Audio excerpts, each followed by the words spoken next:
because I didn't hit record. Where is this? We're picking up, it's in there somewhere in the notes. Second or third page in. We're picking up from yesterday. Page 2? Excellent. Yes, if you flip to page 2. So for this one, you need to multiply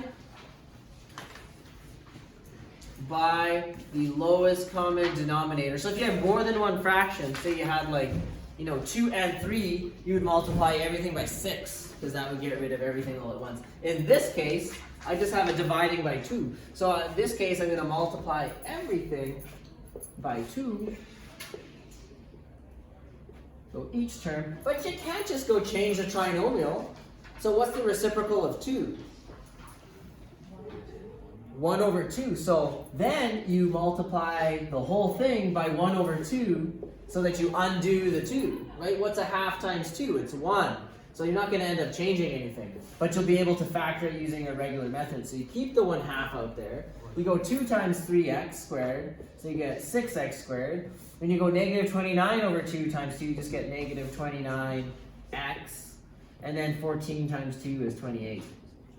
There. Now you can use your regular factoring methods. Now this question sucks. Like, it's just like you can't pull out a greatest common factor. Just nothing works.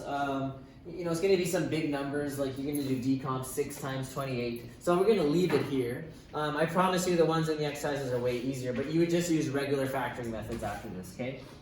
So regular factoring methods after, okay? Yes, sir, you did have a question? So can you explain the 1/2 again? I missed that. Right, well, so you can't change, you can't just go change the trinomial that you're factoring, right? So if you multiply by 2 and you multiply by 1/2, that's overall multiplying by 1, right? So that's it. So that way I'm not actually changing anything. I'm making it look different, but if I multiply by 1/2, I'll get back to where I started. Do you agree? Oh. Yes. Yeah, just remember, a number times its reciprocal is always going to be 1. Right, so give me a number. Do the magic trick. 67? Great. 67 times 1 over 67 is just 1, right? Because that cancels, you get 1. Yeah? Excellent. Okay, next. Now we're going to do some substitution. I hope they get my new projector soon. It's sitting in the office, I saw it. We should go steal it. No, wait, we shouldn't because we're on camera.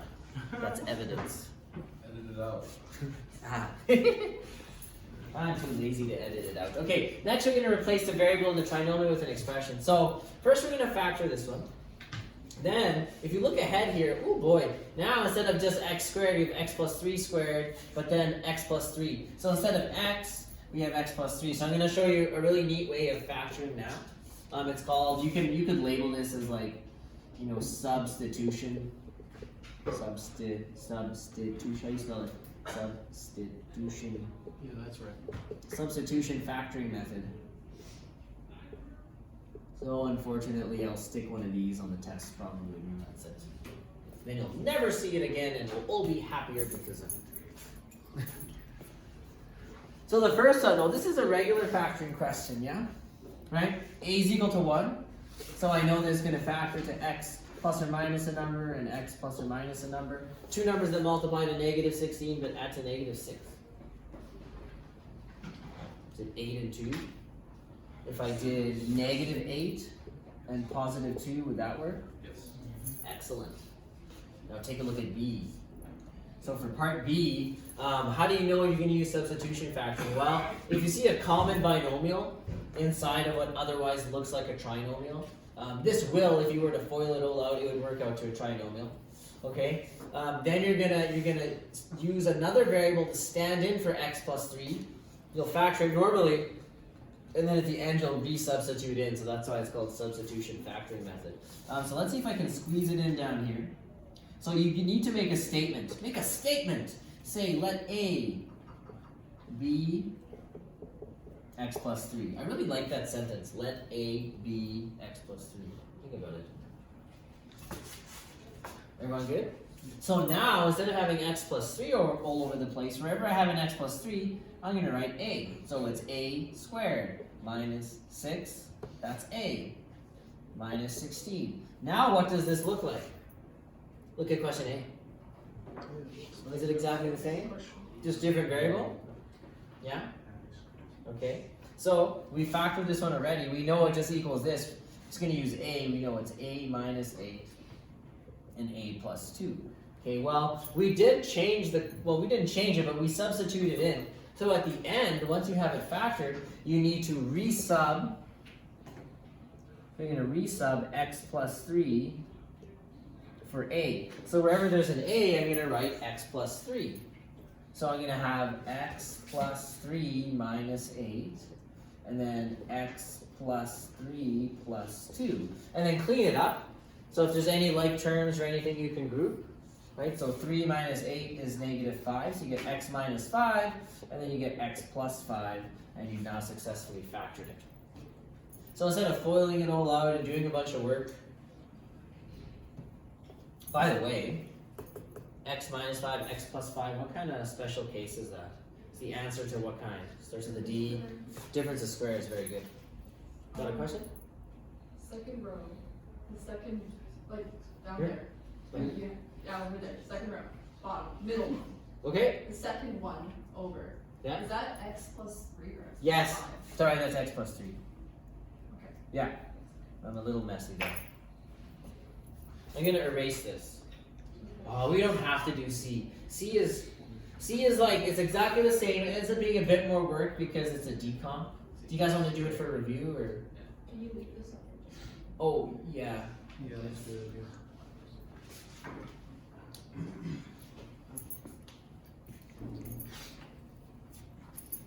I don't know if I should pause. Can I erase it now? You guys have to subscribe to my YouTube channel and then go look. I'm erasing it. Colby, are you smiling because you're happy? I guess so. You guess so. That's what I mean about you guys. You guys are so vague and ambiguous that I don't, like, are you happy? It's like, well, I guess I am. Well, it doesn't sound like you're very happy. It's called Very depression. happy. It's called depression. Just tired. Very happy. No, now you're tired. Well, before you said you were happy, I can't trust you. You lied to me. Happy and tired, I guess. How can you be, if you're tired, you're not happy. I'm never happy when I'm tired. My friends told me that I get very, like, hangry. I didn't even notice.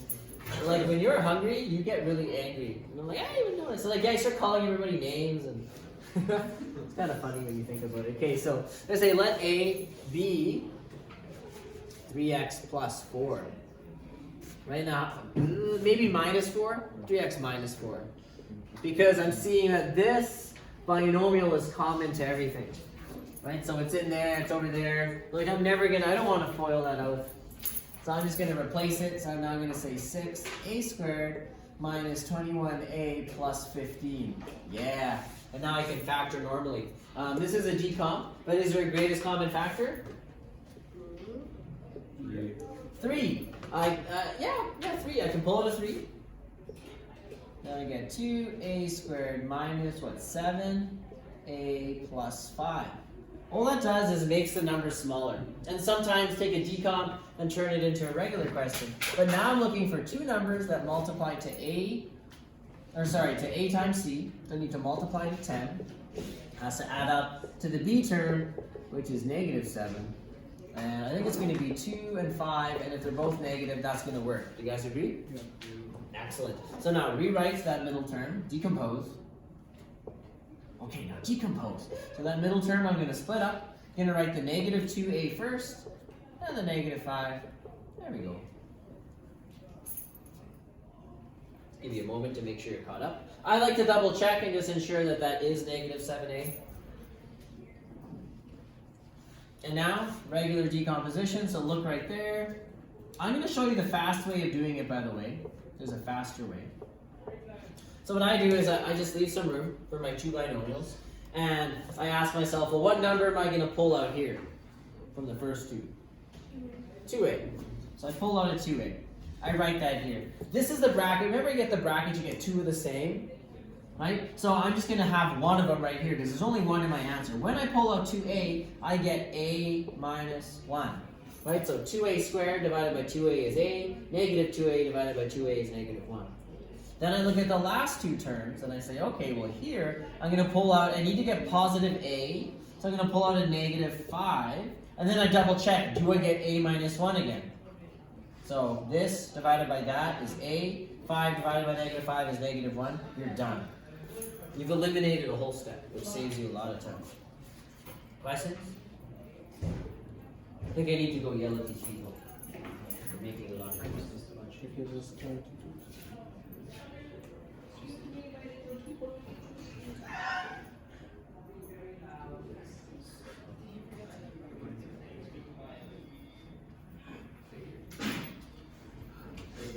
That was very polite. Questions? Great, let's keep going. My happy, depressed, tired people. This is more of the same, but this is a double substitution. Ooh, what else do we have? Ooh, that's the last one. Perfect. I'm just erasing all the try it yourselves, because who cares? So if you want to write like double substitution here, yeah, in grade 10. So you got some different, difference of squares, but also double substitution. Double substitution. What color should we make that? I'll let you guys pick. purple. Let me guess, Purple. gray, right? Yeah, of Gray. course, yeah, Like gray. your boring lives. Well, it's just so focused on it. Mean. Just kidding. Did you say purple? Yeah, I said purple. Perfect. Let's go with purple. Purple. You know what? Let's go. You want purple, you want blue. Let's go with orange so that nobody's happy. Come on. We're gonna overthrow you by the end of the semester. What's that back? So you got a question? I was gonna ask, how did you do the last part of that question, because you went a little fast for me to follow. It's gone. I think You know what? I'll show you. I'll show you after this. Yeah. Because it'll be on the YouTubes, but I'll happily do it after this. You didn't say anything, so I just kind of erased it. I'm sorry. You guys are my witnesses. Julia, you got my back? Good. Okay. Yeah, we'll go back. We'll go back. Make sure that you let me know if I go too fast here. So here's a regular question. It's a difference of squares. Yeah? All right. Like this, right? X minus y, x plus y. Right? Square root of this is x. Square root of that's y. And then you have them in both brackets, and one of them has a plus, one of them has a minus. Good. Now, these ones can get really annoying.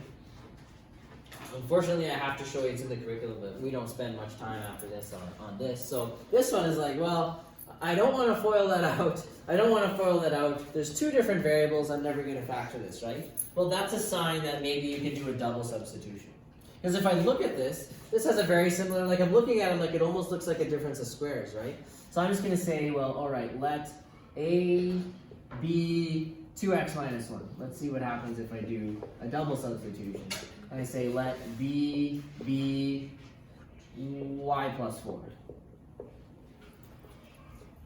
Give me a moment there. I like that line. Let B be y plus 4. So now if I go substitute in for this, I write a squared. And then subtract, well, this was b. So now I have a squared minus b squared. That's exactly the same as what I had before, just different letters, right? And I know how this FOILs, or how this factors. Right? It's just a difference of squares, and it's a minus b, a plus b. And now that I factored it, I'm going to resubstitute in. So resub a and b. So wherever I see an a, I'm going to write 2x minus 1. You may want to use brackets, especially if there's a negative sign. Alright, so I'm going to write 2x minus 1. Subtract, open a bracket, b was y plus 4. Okay, so that's the first bracket. And then I had, well, the a term is 2x minus 1. And then plus, don't need a bracket because there's nothing to distribute. I'm just going to write y plus 4. That looks ugly. Clean up. So any like terms that you have that can be grouped, You know, so here there's nothing I can do. It's going to rewrite 2x minus 1. But I could distribute the negative into the brackets and get negative y subtract 4. Then I'm going to be a little lazy. I don't want to rewrite. So negative, what's negative 1 subtract 4? Negative 5, perfect. So I'm going to rewrite the y term and then just write negative 5. So now I have 2x minus y subtract 5. I grouped all my like terms. In the second bracket, 2x, there's no like terms, so I'm just going to write 2x. There's no like terms for the y, so I'm going to write plus y. But the negative 1 plus 4 is positive 3. So now you successfully factored it. And that would have been pretty tricky to factor. Right. So that's it. I'll go back and do that question that you mentioned that was too fast. I'll go back and we'll look at it again. Just going to stop the video there. Thanks for joining us. Bye.